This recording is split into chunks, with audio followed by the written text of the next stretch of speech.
One major development going on now involves more to do with Rachel Zegler and her attitude towards South Park Studios and Paramount after learning about what they are planning for their upcoming special called the DEI Special. The last time I had the dream, I was walking down the school hallway, and that's when I started to notice that something's wrong. Everyone I cared about has been systematically replaced. And finally, I want to scream, and I'm like, why are they replacing every single character with someone who is diverse? No, make it more lame. That is exactly what they're doing. And that is why we hate the diversity, equity, and inclusion casting and writing in movies. And what they recently did toward both Zegler and the Disney company for their Snow White film. It turns out that both Trey Parker and Matt Stone are already preparing for the DEI special. Snow White is the first American feature-length animated movie, 1937. It's one of the most beloved movies of all time. Hold on to your seats because Hollywood just exploded into full-blown chaos. Rachel Zegler, once hailed as Disney's next darling, just took on the two most savage minds in television history. Even if everything worked perfectly, it would have been almost impossible for this movie to succeed because you're comparing it to one of the most beloved films of all time and a truly groundbreaking movie.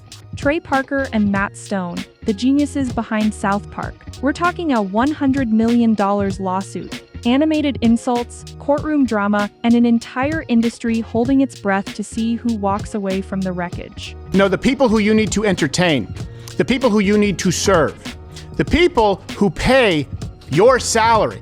You don't particularly see people who, look like me or are me playing roles like that. So it was definitely when it got announced. Snow White! He wasn't a stalker, by the way. Thing that was like trending on Twitter for days because all of the people were angry. Welcome to the Princess versus the Paper Cutouts saga.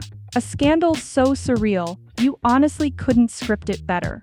And before we dive headfirst into this wildfire of drama, do us a favor, smash that like button, and hit subscribe if you're into deep dives like this one. We're all about bringing you the biggest celebrity showdowns without the fluff, just facts, receipts, and a whole lot of chaos. Trust me, you're going to want to stick around and see how this one ends. I'm sorry that the Snow White movie sucked, guys.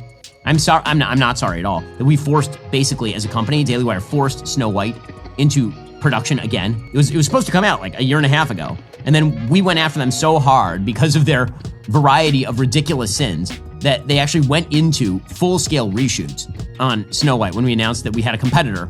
It all started when South Park, known for torching anyone and everyone, dropped a brutal satire targeting Disney's messy Snow White remake. And right at the center of their bullseye, Rachel Zegler herself. The episode didn't just poke fun, it went nuclear, portraying an animated Rachel parading through a pastel kingdom, clutching a smartphone like a royal scepter, firing off hot takes about diversity, studio politics, and correcting history. God forbid a woman dream about true love. We're all just sitting around here, maybe I could be president one day. I hate men, I just want to be president. That screams Disney princess. Oh my God, I'm literally getting enraged. Once again, I feel like I'm back in 2022.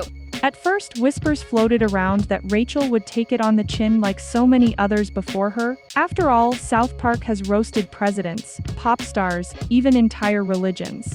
But nope. Within days, headlines exploded. Rachel Zegler files a $100 million lawsuit against Trey Parker and Matt Stone, claiming defamation and career sabotage. It had the kind of Disney magic that had depth, that had absolute, it was riveting. And it's based, of course, on a Brothers Grimm story, and people loved that film. And this started with the movie star Rachel Zegler, who I believe would be categorized as a loudmouth dope. Insiders were stunned. This wasn't just a celebrity throwing a tantrum, it was a full-scale legal war. Rachel's team moved fast, accusing the creators of painting her as the sole reason for Snow White's disaster, and even alleging that studios had started ghosting her after the episode aired. And the allegations were brutal, fake scenes suggesting Rachel siphoned production funds, cartoon accountants dumping bags of cash at her feet, a parody so sharp it left real scars. Yeah, the entire film's about a love story. It's about a love story because that's what the point of the film is, and I'm sorry that chivalry in a man pursuing you is now deemed as stalking, which now it's kind of making sense why men are opting out of the dating scene. Meanwhile, Parker and Stone, they weren't sweating, at least not publicly. Their writer's room buzzed with dark humor about being finally worth $100 million each. But behind the sarcasm, there was real tension. They knew the rules had changed. This wasn't 1997 cable anymore. Every frame of their satire now reached millions instantly, and the wrong punchline could cost them their billion-dollar deal with Paramount Plus. Public opinion split down the middle. Some hailed Rachel as a warrior for standing up against bullying disguised as comedy. Others blasted her for trying to muzzle satire, arguing that if South Park couldn't mock public figures, no one was safe. And all the while, whispers inside Disney's boardrooms grew louder, because if Parker and Stone dug into Snow White's budget disasters during trial, the studio's skeletons might tumble out for the world to see. Pre-trial hearings were pure fireworks. Rachel's lawyers insisted that viewers, especially young ones, couldn't always separate parody from truth, and the cartoon damaged her for real. Meanwhile, Parker and Stone's defense hammered back. Come on, talking towels, time-traveling bicycles? No sane person thinks South Park is delivering documentaries. And when the day came, after months of speculation, memes, hashtags #TeamRachel versus #TeamSouthPark, and late-night monologues, the jury finally spoke. Verdict: Parker and Stone were not liable. Why? Because satire by its very nature is ridiculous. No reasonable person would think a cartoon princess firing interns and cashing royalty checks was real life. The courtroom drama didn't end there though. Cameras caught Rachel delivering a composed but clearly emotional statement, thanking her supporters and pledging to keep fighting for respectful media portrayals. Across the lot, Parker and Stone cracked a single line: "We're going back to work." Mic drop. In the weeks that followed, both sides pivoted hard. Rachel poured herself into a gritty indie film, far from the noise of blockbuster franchises. Early reviews praised her focus and resilience, suggesting her career hadn't just survived, it evolved.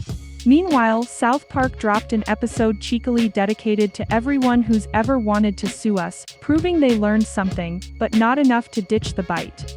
But here's the kicker. While Parker and Stone technically won the case, the battle exposed a much bigger truth. Satire does sting. Jokes, even ridiculous ones, ripple into real lives.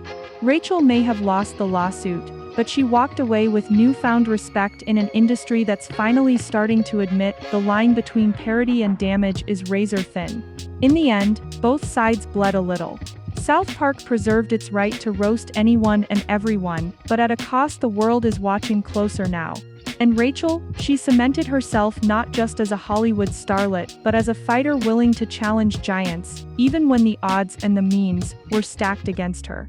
And there you have it, the wild ride of the $100 million showdown between Hollywood's next Snow White and the kings of savage satire. If you loved this breakdown and want more no-fluff, all-drama dives into the biggest celebrity clashes, make sure you smash that like button, subscribe, and turn on notifications. Trust me, you won't want to miss what's coming next. Catch you in the next one.